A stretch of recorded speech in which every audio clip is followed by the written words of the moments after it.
light so glorious. God, we live for you. We live for you. God, we live for you.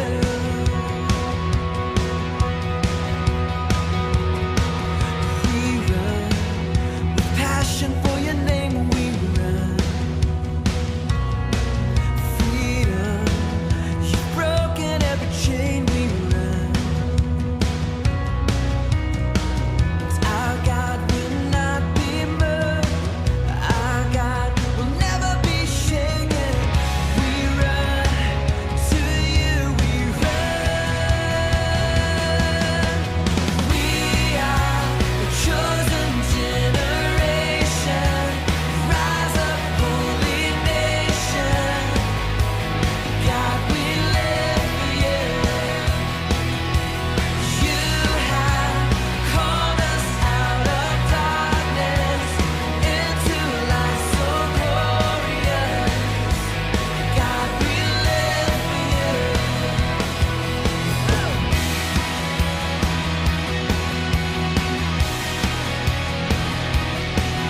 We run with passion for your name. We run. Freedom. You've broken every chain. We run. Our God will not be moved. Our God will never be shaken. We run to you. We run. We are a chosen generation. Rise up, holy nation. God, we live for you. You have called us out of darkness into light so glorious. God, we live for you. 'Cause our God will not be moved. Our God will never be shaken. Our God will not be moved. Our God will never be shaken. Our God will not be moved. Our God will never be shaken. We run to you. We run. We are a chosen generation. Rise up, holy nation. God, we live for you. You have called us out of darkness into light so glorious. God, we live for you. You are everything, more than all we need. God, we live for you. God, we live for you. I found this world to be not enough for me. God, we live for you. God, we live for you. We live for you. We live for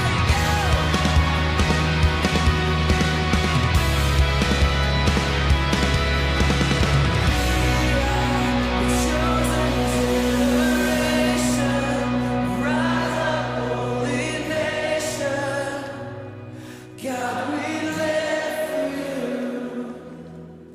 You have called us out of darkness into light so glorious.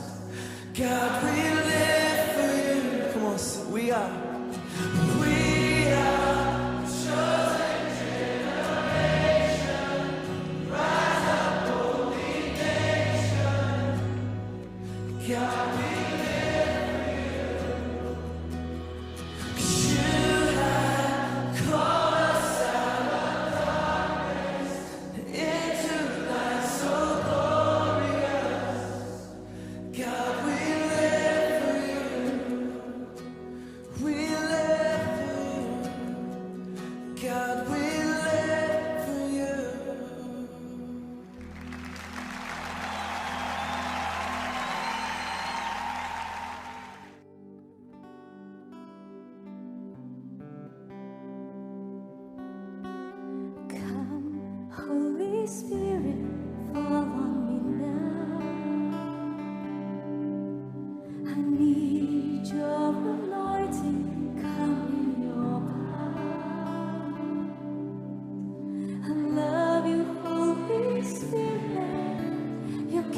captivating my soul, and every day I grow to love you more. Come, Holy Spirit, follow me now. I need your anointing, come in your power. I love you, Holy Spirit. Your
Welcome po sa aking mga kapatid sa Panginoon sa ating ika-9th week po ng ating pong online preaching at sa umaga pong ito ating pong pag-uusapan muli ang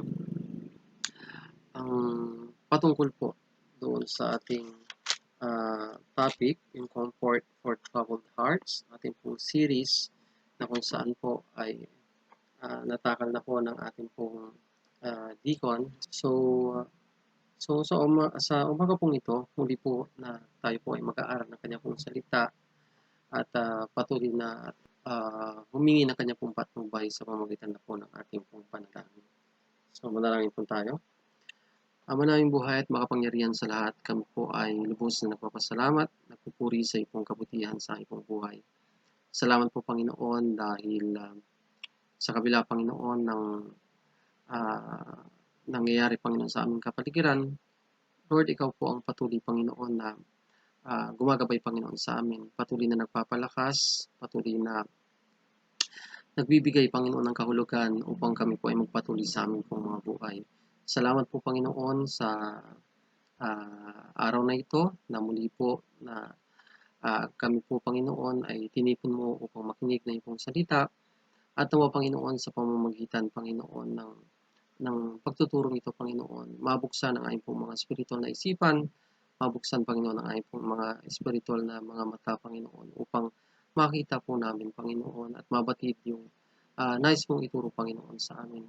Palakasin mo, Panginoon, ang bawat pananampalataya po namin, Panginoon, at alam po, Panginoon, na ang bawat kapatid, Panginoon, na nakikinig na ipong salita ay pupunuin mo, Panginoon, ang kanila po mga sisidlan upang ito po yung magamit po nila, Panginoon, sa kanila pong pang-araw-araw na pamumuhay, lalong-lalo po sa sitwasyon po namin, Panginoon, na may ganitong crisis na nararamdaman, Panginoon, sa aming pong kapaligiran.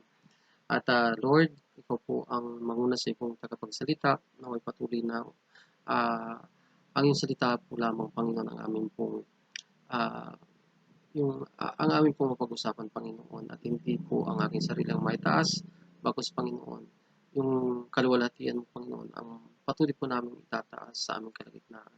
At anuman po, Panginoon, ang dahil ng kaaway, Lord, in the mighty name of our Lord Jesus, we rebuke them and cast them out in the mighty name of our Lord Jesus. Lord, muli samahan mo po kami sa iyong pag-aaral na ito. In Jesus' mighty name we pray. Amen. So, nakita po natin na nung nakaraang linggo ay tinapik po sa atin ng ating pong deacon, yung tungkol po sa series na ito. Basahin po natin yung ating pong ating key verse sa umaga pong ito. John chapter 14. So, sundan niyo lang po. Chapter 1 hanggang sa 31. So, medyo mahaba-haba po ito. Kasi may gusto ko akong ipakita po sa inyo kung bakit natin babasahin ang buong chapter na ito para mas lalo natin maintindihan kung ano po yung naispakita po sa atin ng Panginoon. So, umpisan po natin. So, John chapter 14, verses 1. Huwag kayong mabalisa, sumampalataya kayo sa Diyos, sumampalataya din kayo sa akin. Sa bahay ng aking ama ay maraming silid. Kung hindi ito totoo, sasabihin ko ba sa inyong pupunta ako roon upang ipaghanda ko kayo ng inyong matitirahan? At kapag naipaghanda ko na kayo ng matitirahan, ako'y babalik at isasama ko kayo upang kayo'y makapiling ko at kung saan ako naroroon. At alam ninyo ang daan papunta sa pinupuntahan ko. Sabi sa kanya ni Tomas, Panginoon, hindi po namin alam kung saan kayo pupunta. Paano namin malalaman ang daan? Tumagot si Jesus, Ako ang daan ng katotohanan at ang buhay. Walang makakapunta sa Ama kung hindi sa pamamagitan ko. Kung ako'y kilala ninyo, kilala ninyo rin ang aking Ama. Mula ngayon ay kilala na ninyo siya at iyon ang nakita. Sinabi sa kanya ni Felipe, Panginoon, ipakita po ninyo sa amin ang Ama at masisiyan na kami. Sumagot si Jesus, Felipe, kay tagal na ninyo akong kasama hanggang ngayon. Hindi mo pa ako kilala? Ang nakakita sa akin ay nakakita na sa Ama. Bakit mo sinasabing ipakita mo sa amin ang Ama? Hindi ba naniniwalang ako'y nasa Ama at ang Ama ay nasa akin? Hindi sa akin galing ang sinasabi ko sa iyo, ngunit ang Ama ay nasa akin na siyang gumaganap ng kanyang gawain. Maniwala kayo sa akin, ako'y nasa Ama at ang Ama ay nasa akin. Kung ayaw ninyong maniwala sa sinasabi ko, maniwala kayo dahil ang ginagawa ko. Ah, Maniwala kayo dahil sa mga ginagawa ko. Pakatandaan ninyo ang mga nananalig sa akin ay makakagawa ng mga ginagawa ko at higit pa kaysa rito, sapagkat babalik na ako sa Ama, at anumang hilingin ninyo sa aking pangalan ay gagawin ko upang maparangalan ang Ama sa pamamagitan ng Anak. Kung hihiling kayo sa anuman sa aking pangalan, ito ay aking gagawin. Kung iniibig ninyo ako, tutuparin ninyo ang aking mga itinuturo. Dadalangin ako sa Ama upang kayo bigyan ng isa pang tagapagtanggol na magiging kasama ninyo magpakailanman. Siya ang espiritu ng katotohanan na hindi matanggap ng sanlibutan, sapagkat siya hindi nakikita ni nakikilala ng sanlibutan. Ngunit nakikilala ninyo siya sapagkat siya nasa inyo at siya'y mananatili sa inyo. Hindi ko kayo iiwang nangungulila, babalik ako sa inyo. Kaunting panahon na lamang ang hindi na ako makikita ng mundong ito, ngunit makikita ninyo sapagkat mabubuhay ako at mabubuhay rin kayo. Sa araw na iyon ay malalaman ninyong ako'y nasa Ama at kayo na may nasa akin at kayo'y nasa inyo at ako'y nasa inyo. Ang tumatanggap sa mga utos ko at tumutupad nito ay siyang umiibig sa akin. Ang umiibig sa akin ay iibigin ng aking Ama, iibigin ko rin siya at kayo'y lubusang magpapakilala sa kanya.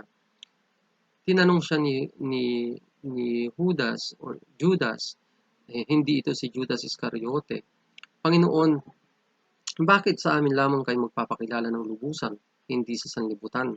Sumagot si Jesus, ang umiibig sa akin ay tumutupad sa aking salita.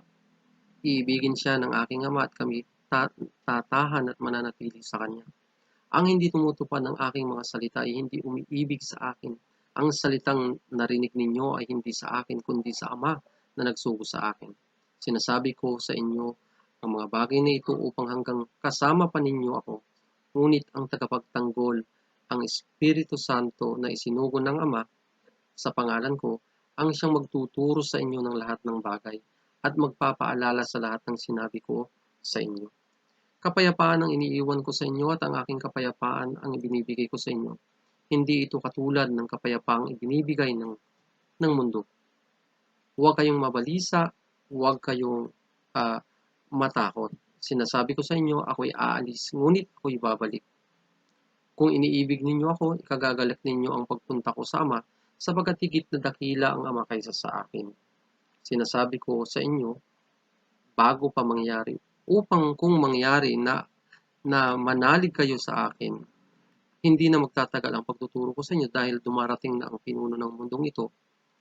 Wala na siyang kapangyarihan sa akin.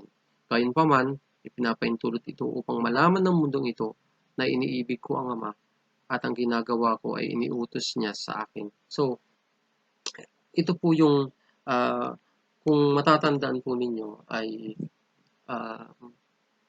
sinabi na ni Deacon Jericho yung background ng verse na ito na kung bakit sinabi ng Panginoon yung mga bagay na ito. So, kung matatandaan po natin, ito po yung huling gabi ng Panginoon sa piling ng mga disipulo at siya po ay huli na pahirapan at papatayin. So, huling gabi niya ito. So, parang napakahirap bilang sa isang tao na alam mo sa sarili mo na mamamatay ka na at maiiwanan mo yung mga yung taong nagmamahal sa iyo. So, napakahirap ng sitwasyon na ito at imagine yung sa panahon na siya na dapat ay talagang troubled sana siya kasi siyempre it's a time of distress na yung nararanasan ng Panginoon sa mga sandaling iyon ay talagang nagpapabagabag ng kanyang loob pero andun pa rin siya na gusto niya na ang kanyang mga disipulo ay magkaroon ng isang bagong pananaw patungkol sa kakaharapin nila at isang isang kalakasan ang dapat maiwan sa kanila. Talagang andoon yung pagnanais na Panginoon na na ang kanyang mga alagad ay ah, magkaroon ng kalakasan. Kasi lahat ah, alam natin na sa verse 13, ni-reveal na ng Panginoon kung anong mangyayari sa kanya, kung ano yung gagawin sa kanya, at inutusan na rin niya si Judas Iscariote na kung ano man yung kanyang gagawin, gawin na niya, di mo ba? At ganun din yung kanyang ah, ang kanyang disipulo, di ba, na si Peter ay na kanyang inaasahan na maging leader ng kanyang iiwanang mga alagad ay ang siyang magbe-betray pa sa kanya, di ba? So napakahirap na ng ganoong kaisipan na alam mo kung ano mangyayari sa kanila. So the idea of comforts implies at least two parties. Yung siyempre, yung dalawang partido, the one who gives the comfort, ito yung part ni Jesus na nagbibigay ng comfort, and the one who receives it, ito yung kanyang mga disipulo. So, we need to understand that Christian comfort is different from the comfort of the world.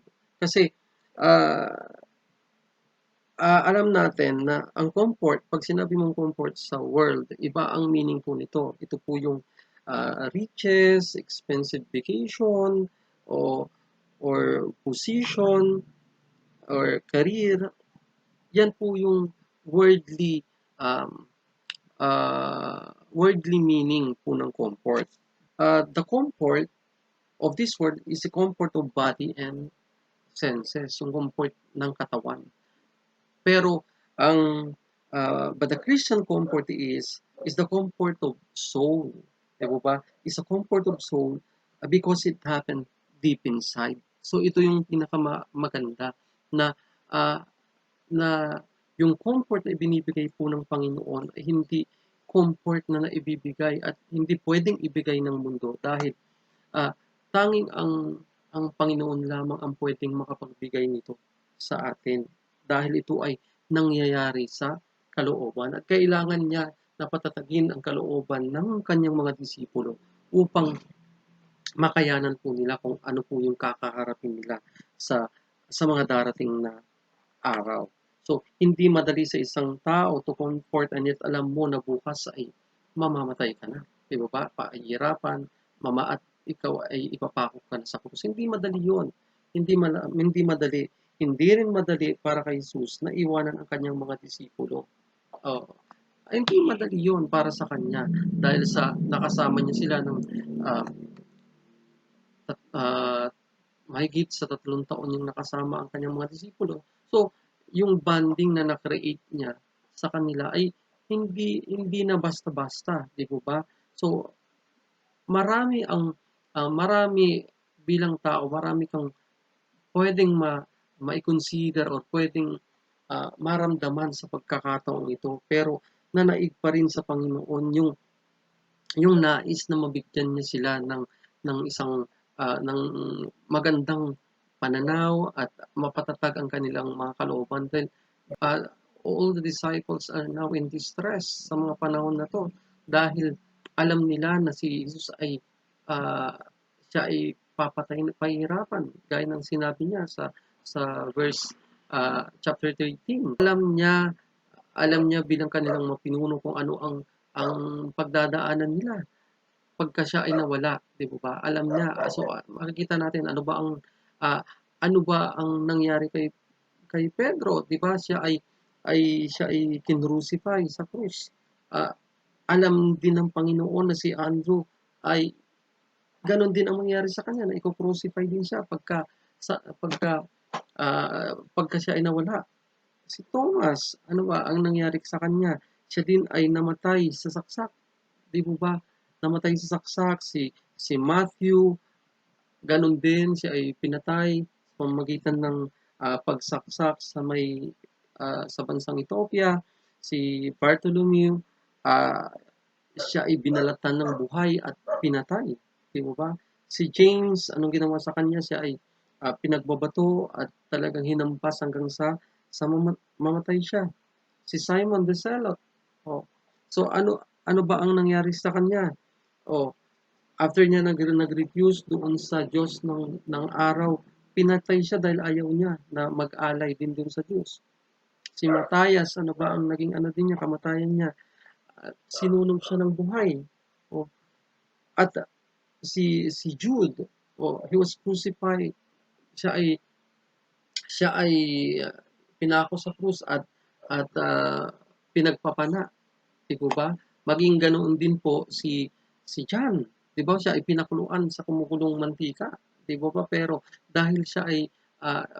siya lamang ang tanging disipulo ni Kristo na nabuhay at namatay naturally.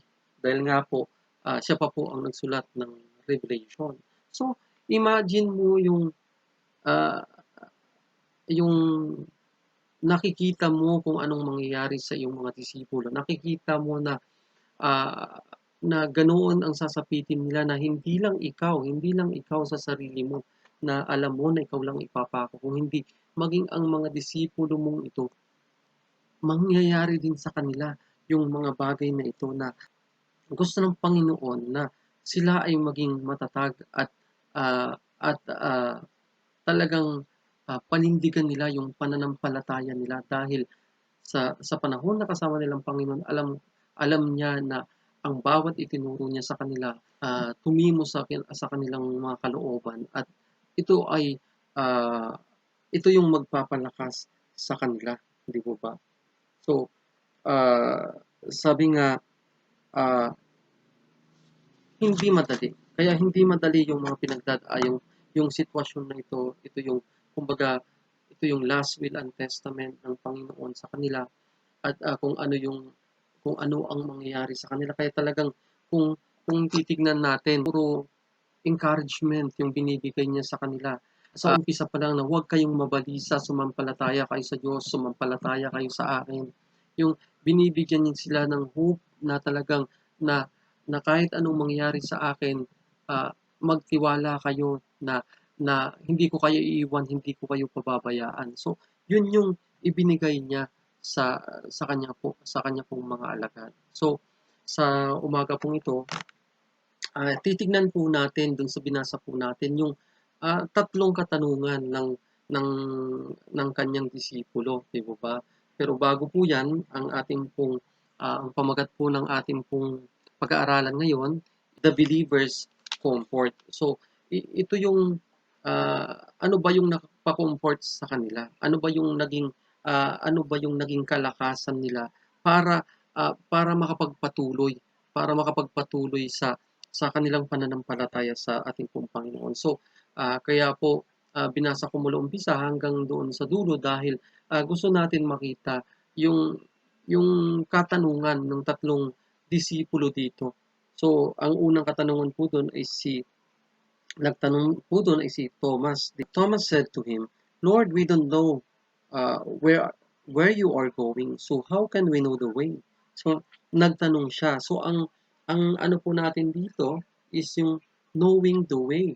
Di ba? Although, naipaliwanag na po sa atin ni Jericho, pero uh, itong very popular verse na ito, I know that it was thoroughly discussed by Deacon Jericho to, but I want to emphasize something doon sa sa verse na ito because Jesus is pointing into something, giving them a roadmap. Ito po yung kanilang pong roadmap na nadadaanan po nila. So, napaka-importante po nito. So, kasi mayroon siyang ginagawang transition dito. Kung maobserbahan po ninyo, paulit-ulit po kung babasahin po natin kanina, di po ba yung binasa po natin kanina, is paulit-ulit po siya. Paulit-ulit po siyang sinasabi ng Panginoon. Di po ba? So, I and the Father are one, and the Father is in me. So, ano siya, parang repetitive siya na sinasabi niya. So doon sa tanong ni Thomas na, Lord, we don't know the way.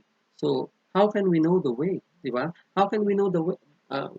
Kung kung iisipin mo, parang napaka-imposible dahil sa dami talaga ng sinasabi na ng Panginoon na, sinasabi na ng Panginoon na, "Believe in me, believe in God and believe in me also." Pero, parang parang kulang pa sa kanila yung kanilang, yung sinasabi ng Panginoon na ito, ng Panginoong Hesus, I mean. So sabi niya po do'n, "Follow me. I am the way, the truth, and the life." So sa sa salita niya pong ito, nakita po natin na without the way, there is no going. Kung walang kung walang kung walang daan, wala naman talaga tayong ah, ah, dadaanan, 'di ba? Without the way, there's no going. And without the truth, there is no knowing. So kung walang katotohanan, wala tayong ah, kaalaman, 'di po ba? And without life, there is no living. So, ah, sabi niya, ako ang daan na kailangang sundan, ang katotohanan na kailangang paniwalaan, at ang buhay na dapat panghawakan. 'Di po ba? So, can you imagine Jesus saying, "I am the way to God"? He said that in a matter of hour, siya po ay ipapako sa krus. Sabi niya, "I am the way to God." 'Di po ba? I am the way. Pero, ah, ah, in a matter of hours, siya ay ipapako na sa krus. I am the truth. And still in less time, ano ang mangyayari sa kanya? Maraming mga kamandag na paninira at kasinungalingan na tinahi, 'di po ba? Ah, na siyang naging dahilan ng kanyang hatol. 'Di po ba? Maraming binayaran yung mga Pariseo para siya ay na mga witness, 'di po ba? Upang siya ay hatulan ng kamatayan.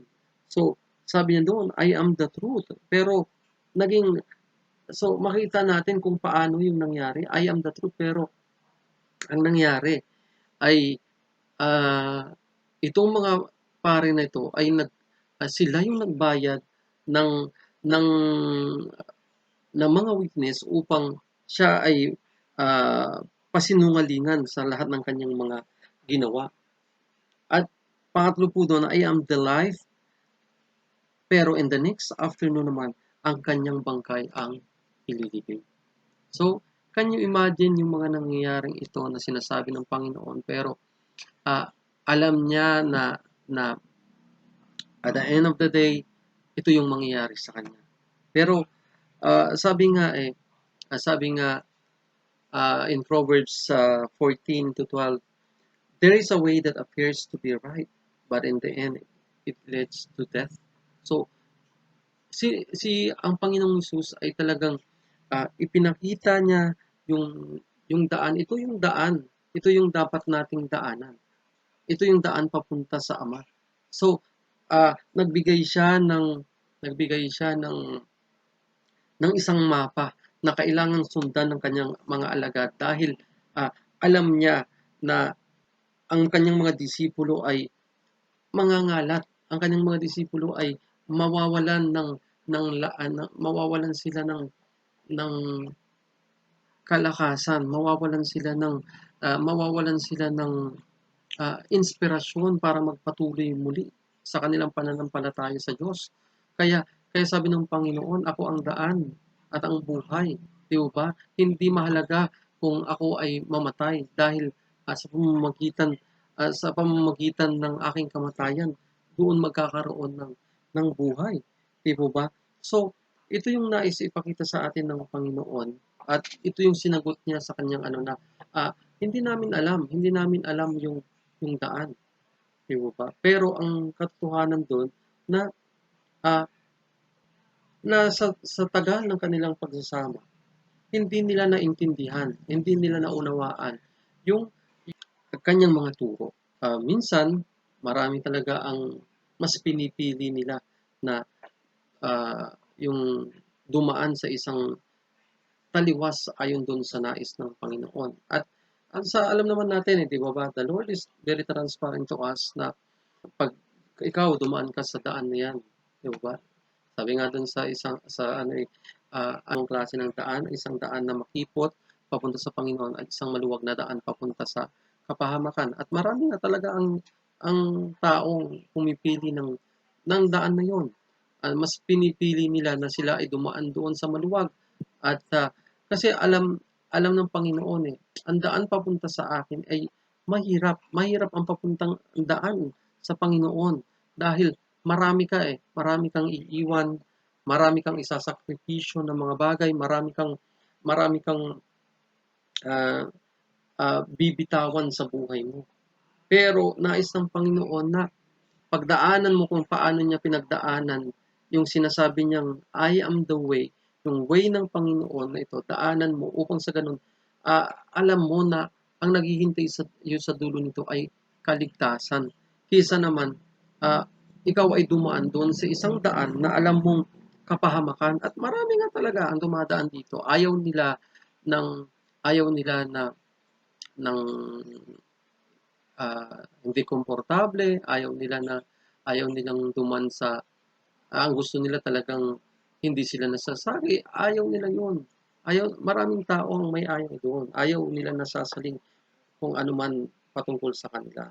At dahil doon, hindi nagkakaroon talaga at hindi nila nakikita talaga yung tunay na daan at ang nangyayari talaga sa kanila ay kapahamakan dahil mas pinipili nilang dumaan doon sa daang ah, hindi naman makakatulong talaga sa kanilang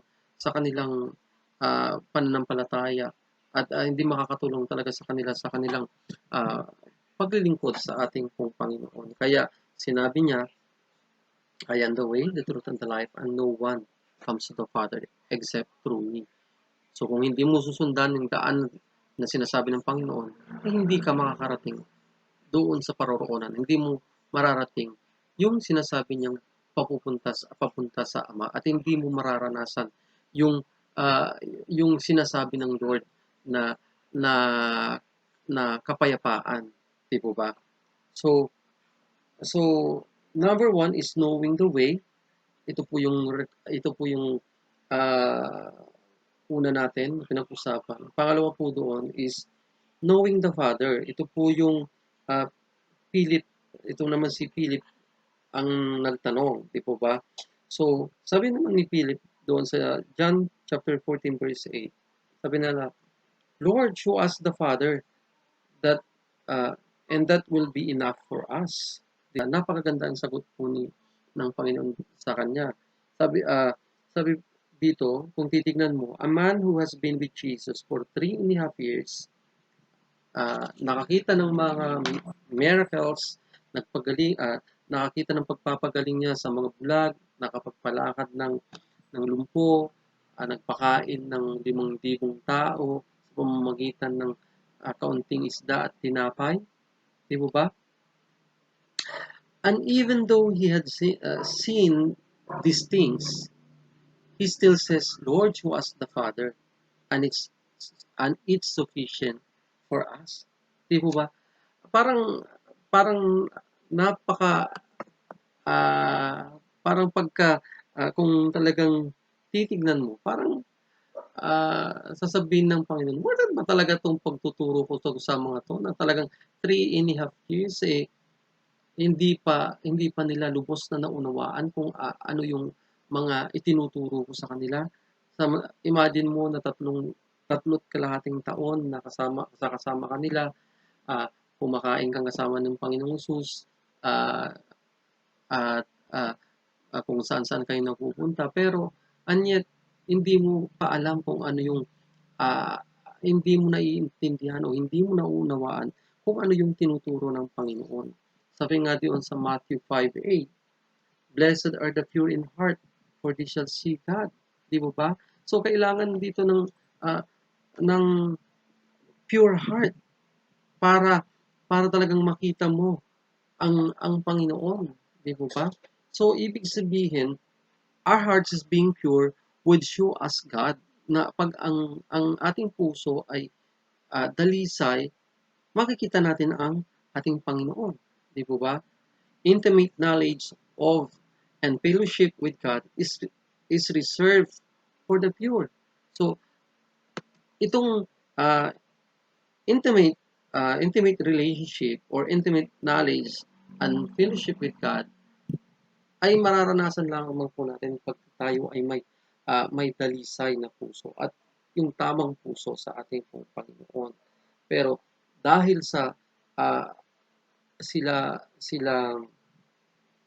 Philip ay hindi niya lubos na maunawaan yung salita ang mga salita ng Panginoon. Kaya kaya siya nagtatanong na show us the Father. Di po ba? Kasi when our hearts are purified at salvation, we begin to live in the presence of God. Di po ba? Na pag talagang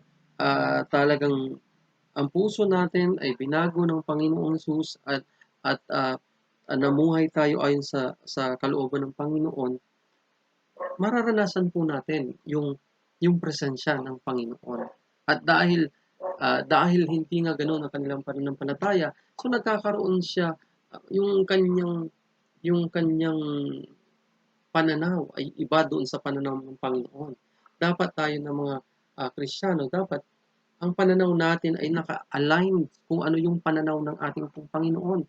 Dahil sabi nga natin, kiniklaim natin that we are the followers of Christ, and yet hindi hindi tayo kakitaan ng ng tamang pananaw or yung ng tamang pag-uugali na gaya ng kay Kristo, 'di po ba?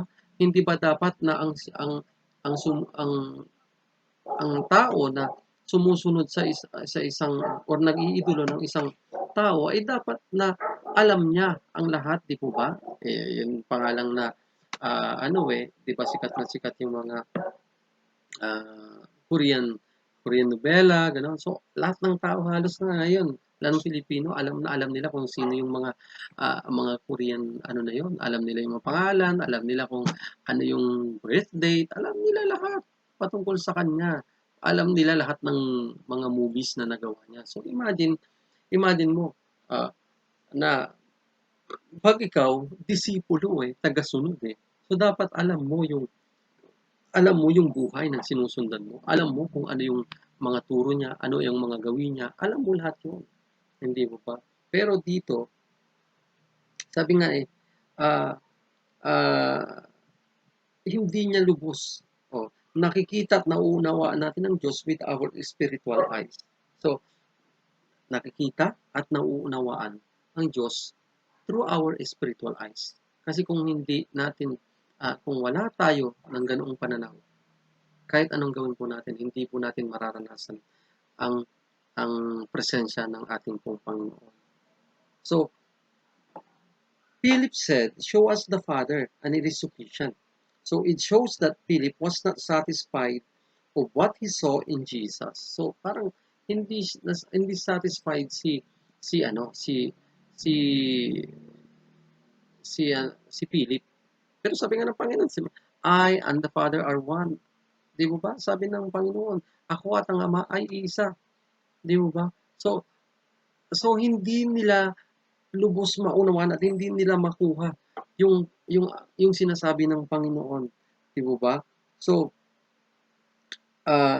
nor with what he had received in Jesus. Hindi niya alam that it shows that Philip was not satisfied of what he saw in Jesus, nor with what he had received in Jesus. Di po ba? Hindi niya nauunawaan at hindi niya lubos na alam kung ano yung tinanggap niya mula kay Jesus. Di ba? Kasi mas madalas ang kakulangan ng pananampalataya ay nagdudulot ng kakulangan ng pangunawa sa tama or sa salita ng Panginoon. So, ito yung nangyayari. So, marami dito is marami yung seeing is believing is not a Christian. So, talagang maraming ganun actually, nung bago talaga ako naging Christian, yun ang aking pananaw. To see is to believe. Kailangan ko munang makita bago ako maniwala. Kasi yun yung way ng tao. Kailangan niyang mapatunayan muna ang isang bagay bago niya ito paniwalaan. O makita ang isang tao bago niya ito paniwalaan. Kasi siyempre pagkakuwento-kuwento lang, hindi ka talaga maniniwala, 'di po ba? Pero dahil sa tayo ay Kristiyano, sabi nga doon sa John 20 verse 29, Jesus said to him, 'di po ba? Ito yung si Thomas. Sabi niya, "Have you believed because you have seen me? Blessed are those who have not seen and yet have believed." Ah, Sumasampalataya ka ba dahil ako ay nakita mo? 'Di ba? So, mapalad ang mga taong sumasampalataya sa akin kahit hindi ako nakita. So, it takes faith. So, faith ang pinakamahalaga.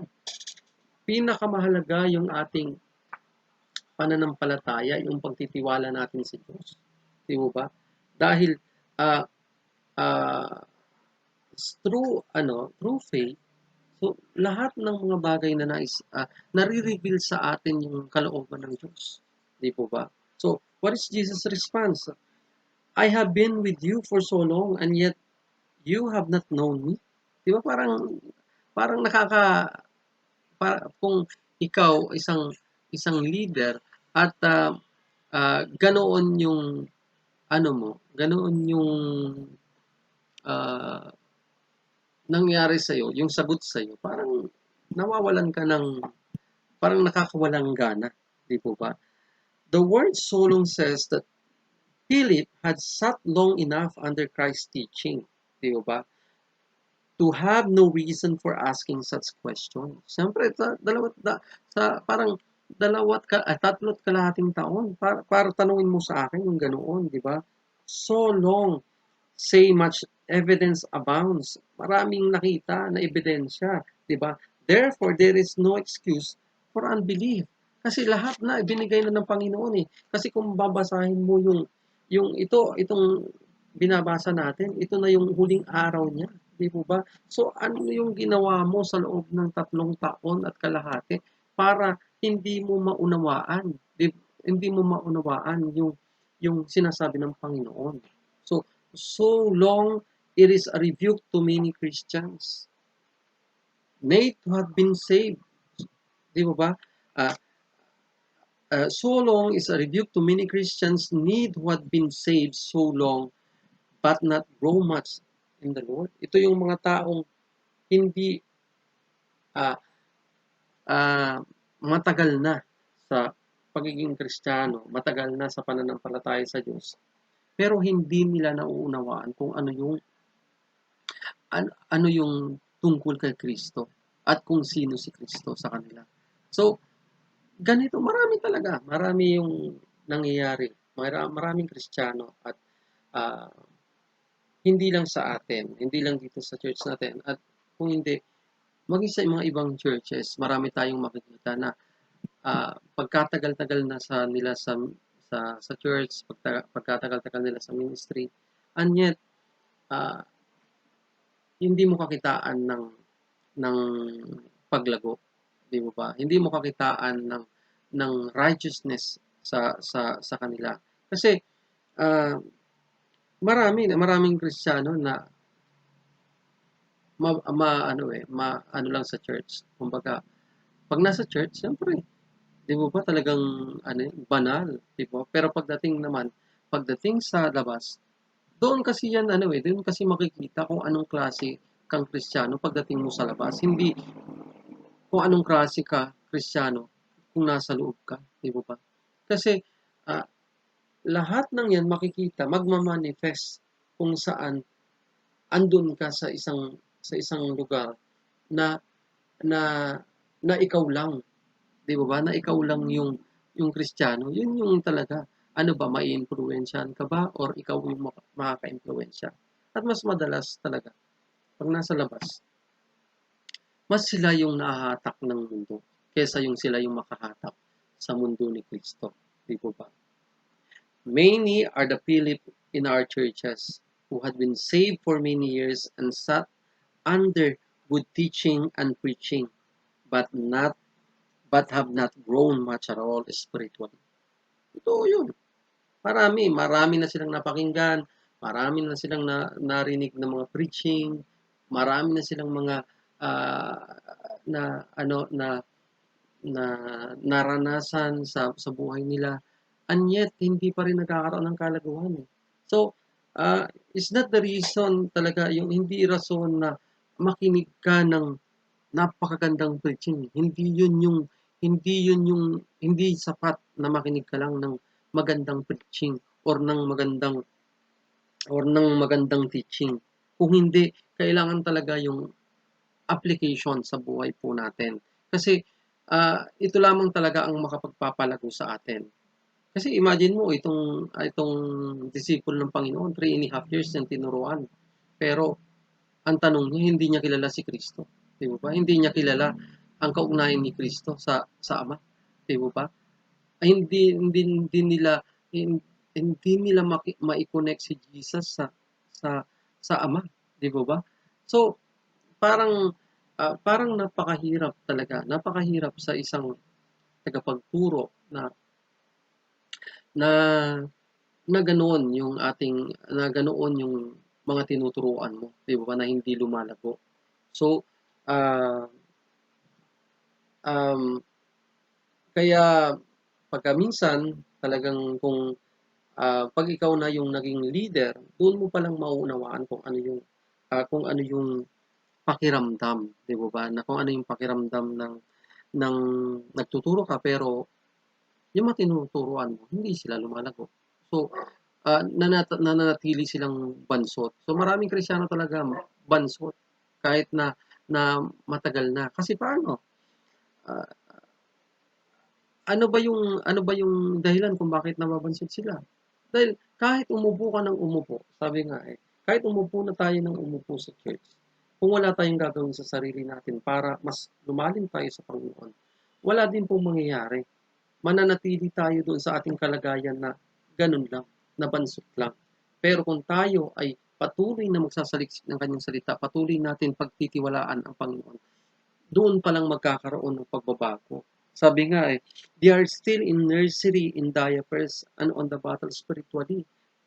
Ano lang sila, ito yung mga taong, mga, mga, pag sinabihan mo, sensitibo yan. So, parang napakahirap nilang na turuan. At ito yung mga taong pagka pinayuhan mo at hindi nagustuhan yung payo mo, hindi na atin ng church, yung parang gano'n, yung mga nagtatampo, ito yung ganito yung mga klase ng mga na sinasabi nila na Kristiyano na hindi talaga lubusang nagtitiwala sa Panginoon, di ba? Sa kabila ng kanilang kakulangan sa pangunawa, Jesus keep on teaching them about the relationship to the Father. Talagang ah, si Jesus kahit na ganoon pero hindi niya ipinakita yung na kahit na alam niya na ah, yung ganoon pa rin yung pananaw ni Philip, pero ah, hindi pa rin siya tumigil sa pag-encourage sa kanila, hindi pa rin siya tumigil sa pagtuturo sa kanila even at the last time of his life in this world, talagang hindi siya tumigil. So, sabi nga po doon sa Colossians, di po ba, in Colossians 1:15, He, mean Jesus, is the image of the invisible God and the firstborn of all creation. So, ang Panginoong Jesus ay siya yung ah, image of the invisible God. Di ba ba? Parang ito malalalim na turo na ito. It takes uh, a faith talaga para mas maunawaan po natin yung understanding natin yung relationship ni Jesus uh, sa Panginoong sa Father God, kasi napakahirap siyang unawain kung mababaw lamang ang pagkakilala mo kay Jesus Christ. So in Philippians 2 verse 6, who existed in the form of God did not regard equality with God a thing to be grasped. Sabi, bagamat siya ay Diyos, hindi siya nagpumilit na maging kapantay ng Diyos. Diba sabi nga doon, bagkus sinubad niya ang kanyang pagka-Diyos at namuhay bilang isang hamak. Di po ba? So, yung humility ng Panginoon ay patuloy niyang ipinapakita sa atin na bagamat siya Diyos siya, pero andun pa rin yung Yun yung tinuturo niya sa atin, yung humility. Di ba? Yun yung itinuturo ng Panginoon sa atin. At He continue to encourage us na talagang na na na magtiwala, to know the Father better. The right way to the Father is Jesus. Di ba? Dahil, sabi nga He is the image of the invisible God. At yun ang maganda. At yun ang gusto niyang ipaunawa. Kasi, ah, sa isang taong mamamatay, di ba talagang diyan niya ibinibigay yung last will and testament na sinasabi. Di ba? Yung katotohanan, diyan nga nagkakaroon na pinagtatapat nila lahat kung ano-ano mang, halimbawa may mga sikreto. So kung malapit ka nang mamatay, so yung yung diyan nila nare-reveal, 'di ba sa pelikula, gano'n yung nangyayari na pagka malapit nang mamatay ang tao, so ipinapakita, ah, nagkakaroon ng confession, 'di ba? So, at this point in time of the life of Jesus, talagang he want his disciple to understand uh, his relationship with the Father, 'di ba? Na kung sino siya at kung ano ang kung kung ano ang relasyon niya sa sa Diyos, 'di ba? Sabi nga dito, ah, sabi ng Panginoon, sabi niya dito, maniwala kayo sa akin at ako'y nasa Ama at ang Ama ay nasa akin. Kung ayaw ninyong maniwala sa sinasabi ko, maniwala kayo dahil sa mga ginawa ko. Ibig sabihin, maniwala tayo. Kung hindi ka naniniwala na ako at ang Ama ay isa, 'di ba? Maniwala ka na lang sa mga ginawa ko. Maniwala ka na lang dun sa mga na mga nakita mo na na miracles, 'di ba? So, yun lang ang paniwalaan mo. Maniwala ka lang sa ginawa ko. Pakatandaan ninyo ang nananalig sa akin ay makagagawa ng ginawa ko. Di ba? Adikik kayo sa rito sapagkat babalik ako sa Ama at anumang hilingin ninyo sa akin sa aking pangalan ay gagawin ko upang maparangalan ang Ama sa pamamagitan ng Anak. Di ba? So, sabi ng Panginoon maniwala kayo sa mga ginawa ko. Nakita nyo naman na kung sa panahon na kasama nyo ako, nakita nyo kung ano yung mga ginawa ko. At sa pamamagitan nito ay sa pamamagitan man lang nito, makita ninyo kung sino ako at sino ang yung relasyon ko sa Diyos. Di ba? So, sino bang tao ang makakagawa ng milagro? Makapagpabuhay ng patay. Di ba? Makapagpalakad ng lumpo. Ah, ah, makakapagpagaling ng mga may sakit. At makapagpakain ng libu-libong tao sa pamamagitan ng ah, dalawang tinapay, tatlong isda. Di ba? Miracles yun. Kung talagang titignan mo talaga, hindi ka titigil na magpuri sa Diyos at hindi mo sabihin. Kaya nga nung ano ba yung sinabi ni Thomas sa kanya nung sinabi ng Panginoon na nung sinabi ng Panginoon sa kanya, naniniwala ka ba na ah, kaya ka ba naniniwala dahil nakita mo ako? Di ba? Pero ano ang sabi niya? My Lord and my God, di ba? So lahat ng nakakita, lahat ng ng ng makikilala sa Panginoon, ang lahat ng tuhod ay luluhod at magsasabi na siya ay Panginoon. Diba? Dahil yung yung kanilang relationship na dalawa, di ba? So pangatlo po doon na katanungan is ito po yung katanungan uh, ni ni Judas, di ba? So um, pangatlo po is knowing his teaching or knowing his word, di ba? Ito yung mahalaga. So tingnan natin po yung sinasabi po dito. John chapter 14 verse 22, Judas said to him, Lord, how is it that you will manifest yourself to us and not to the world? So bakit tanong bago tinanong ni Judas si Jesus ng kanyang katanungan, ang unang sinabi ng Panginoon ay ganito, 'di ba? Sabi niya doon ang tumatanggap sa utos ko at tumutupad nito ay siyang umiibig sa akin. At ang umiibig sa akin ay iibigin ng aking Ama. Iibigin ko rin siya at ako ay lubusang magpapakilala sa kanya. Di ba? So, yung kaya natanong ni Judas yung tanong na to na ah, Lord, how is it that you would manifest yourself to us? Bakit sa amin lang at hindi sa mundo? Di ba? So, sino ba yung ano ba yung nais ng Panginoon na mangyari po dito? Di ba? So, sabi doon, who is it that love the Lord?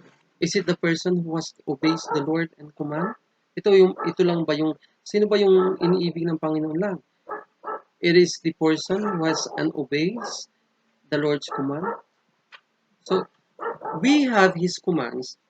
They are recorded in the Bible. So, ito yung mga commands, alam natin na ang commands ng Panginoon ay nasa Biblia.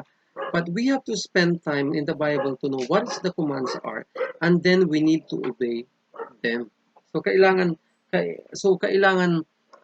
kailangan nating makita 'yon. So in order for us to manifest, kailangan uh, kailangan ang kailangan natin gawin uh, to obey His commandments, di po ba?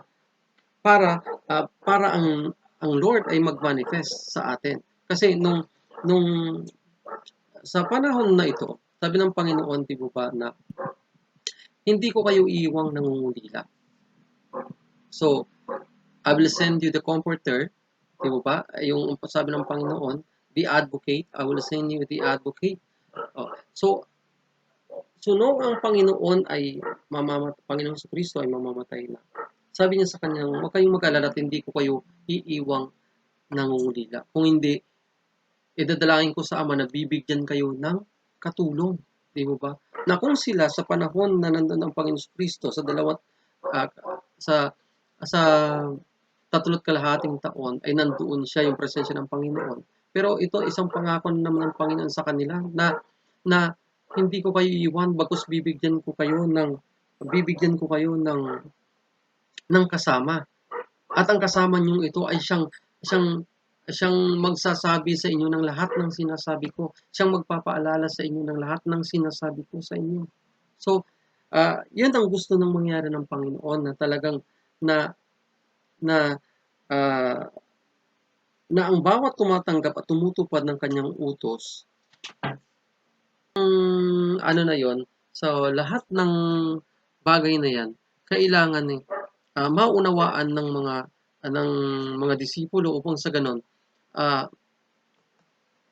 makita nila kung ano yung nais iparating sa kanila ng Panginoon. At ang sabi nga doon, and he who loves me will be loved by the Father, and I will love him and manifest myself to him. This was the promise. Ito yung promise that Jesus would disclose himself to the disciples after his resurrection. Ito yung sinasabi nila na ito yung sinasabi ng Panginoon na I will manifest myself, ipapakilala ko ang aking sarili sa inyo pag ako ay muling nabuhay, di ba? So about the question of Judas, he was confused about this because it was commonly believed that in that day when the Messiah came, he would be revealed to the nation of the world as King and Savior. Kaya siya nakukumpis, kaya nga sinabi niya na yun na, Lord, bakit sa amin mo lang ihahayag ang iyong sarili at hindi sa mundong ito? Dahil alam ni Judas na alam ni Judas na ang Messiah pag dumating siya, 'di ba? Na he will reveal to the nations, 'di ba? Kasi iba yung nila, akala nila talaga dahil sila is under the colony of the Roman government.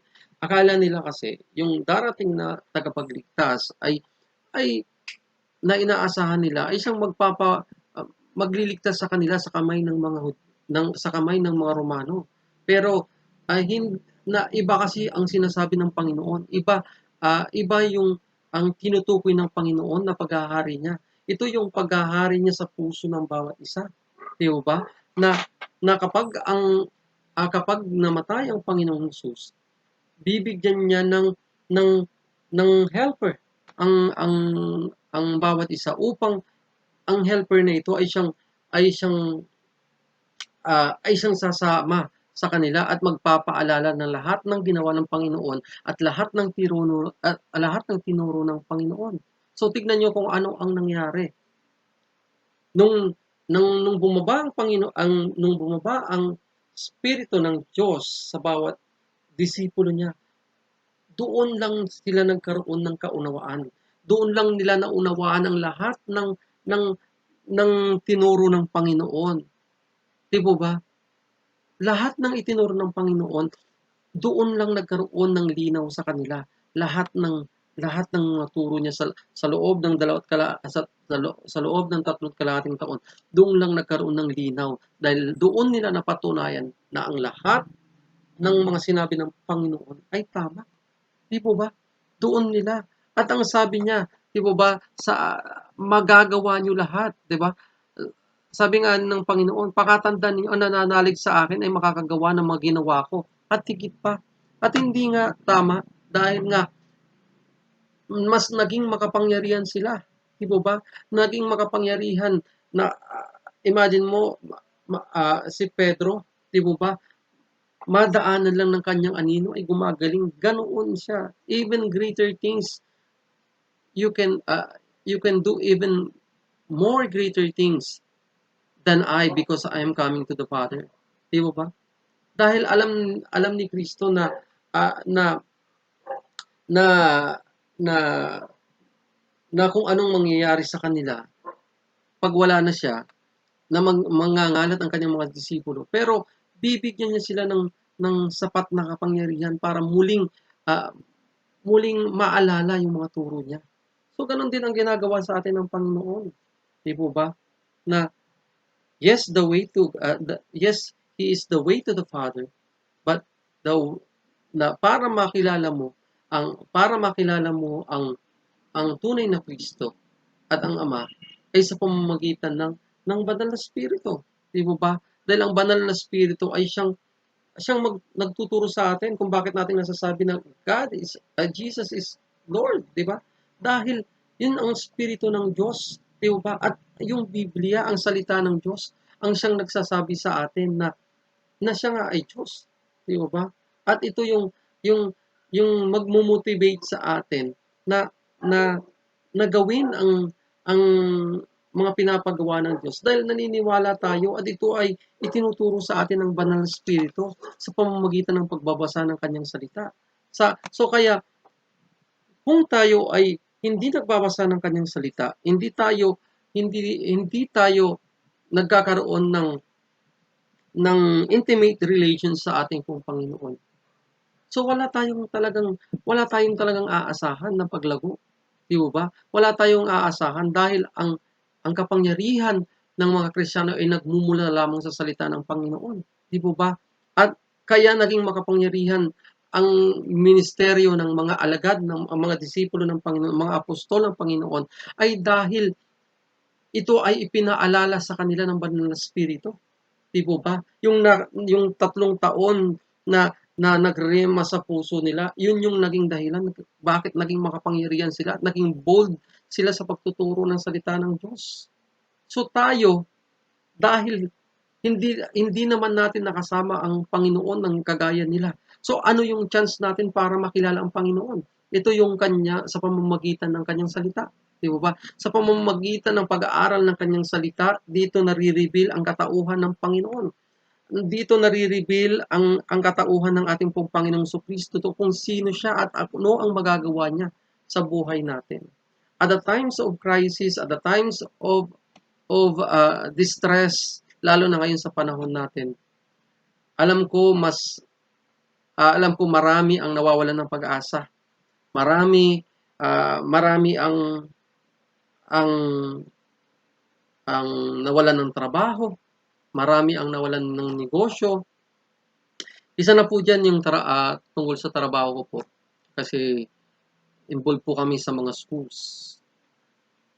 At sa mga pakikipag-usap po sa iba't ibang school, marami talaga sa kanila ang magsasara. At marami talaga ang naapektuhan ang kanilang kabuhayan. So imagine that na at this time of crisis, at the times of pandemic, bagamat sinasabi nila maluwag na. Pero kahit na maluwag na, ano ang inaasahan natin, 'di ba? Ano ang inaasahan natin na ah, pag-asa sa hinaharap kung halimbawa ikaw yung nasa sitwasyon na ng mga kliyente namin na hindi nila alam kung magbubukas sila or magsasara. 'Di ba parang napakahirap na kahit na sabihin mo ng GCQ pero alam mo na hindi hindi wala ka nang babalikan. Parang ang sakit, 'di mo ba? So, sa panahon ng ganitong mga kalamidad, sa panahon ng ganitong mga kahirapan, tanging ang Panginoong Hesus lamang ang makapagbibigay sa atin ng ng tunay na kapayapaan. Sabi nga ng Panginoon, "My peace I give you. I do not give you the peace of the world." 'Di ba? Dahil alam ng Diyos na ang ang kapayapaan na ay nagmumula ito sa kaibuturan ng ating buong puso. Pero kung paano tayo magkakaroon ng tunay na kapayapaan kung hindi tayo nagbabasa ng kanyang salita, 'di ba? So ito yung sinasabi ng Panginoon na kailangan na mas lubusan nating makilala siya para sa ganun, ano man yung bagay na dumating sa buhay natin, ano man yung bagay na tahakin natin, ano man yung bagay na ano man pandemic ang dumating sa atin, tayo ay patuloy na makakatayo dahil alam natin na ang Diyos, siya yung kasama natin. Alam natin na ang Diyos ay ang siyang nagbabantay sa atin. So, para po talagang magkaroon tayo ng tunay ng tunay na pananampalataya sa Diyos. Alamin natin, 'di ba? Alamin natin, know His way, know the Father and know His word para talagang tayo ay patuloy na makatayo sa ating pong sa ating pong kinasadlakan at alam ko na at naniniwala ako na ang Diyos hindi siya nagkukulang at alam ko na ang lahat ng bagay na ito na nangyari sa atin ay uh, bagamat masaklap, marami ang nawalan, marami ang naapektuhan, pero ang Diyos patuloy siya nagbibigay ng pag-asa. Sabi nga niya sa sabi nga niya doon sa kanyang huling ano, 'di ba? Kapayapaan ang iiwan ko sa inyo at ang aking kapayapaan ang binibigay ko sa inyo. Hindi ito katulad ng kapayapaang ibinibigay ng mundo. Huwag kayong mabalisa at huwag kayong matakot. So, binibigyan tayo ng assurance sa Panginoon na huwag tayong mabalisa na kung tayo man ay nawalan ng trabaho, nawalan ng hanap buhay, ay ng negosyo, na huwag tayong mabalisa. Bagkus magtiwala. Sabi niya, sinasabi ko sa inyo, ako'y aalis ngunit ako'y babalik. Kung iniibig niyo ako, ikagagalak ninyo ako'y magpupunta sa Ama, sapagkat higit na dakila ang Ama kaysa sa akin. Sinasabi ko na ito sa inyo bago pa mangyari, upang kung mangyari ay manalig kayo sa akin. Di po ba? So, yun ang gusto ng Panginoon. Dahil alam niya na magkakaroon tayo ng napakaraming suliranin sa mundong ito. At hindi ito matatapos ang lahat ng suliraning ito, hindi ito matatapos sa buhay lang natin. Dahil alam naman natin ang bigay ng mundong ito ay hindi lang puro kasiyahan, kung hindi marami ding paghihirap, dalamhati, marami ang binibigay. Pero makakaasa tayo Kapag tayo lubos na nagtiwala sa Panginoon at lubos na naniwala sa kanyang mga pangako, ang lahat ng bagay magiging madali sa atin dahil ang Diyos kasama natin. Dahil ang Diyos, siya ay suma sa atin. Gaya ng ang Ama at ang Diyos gaya ng sinabi niya na I, the Father, and one, and the Father is in me.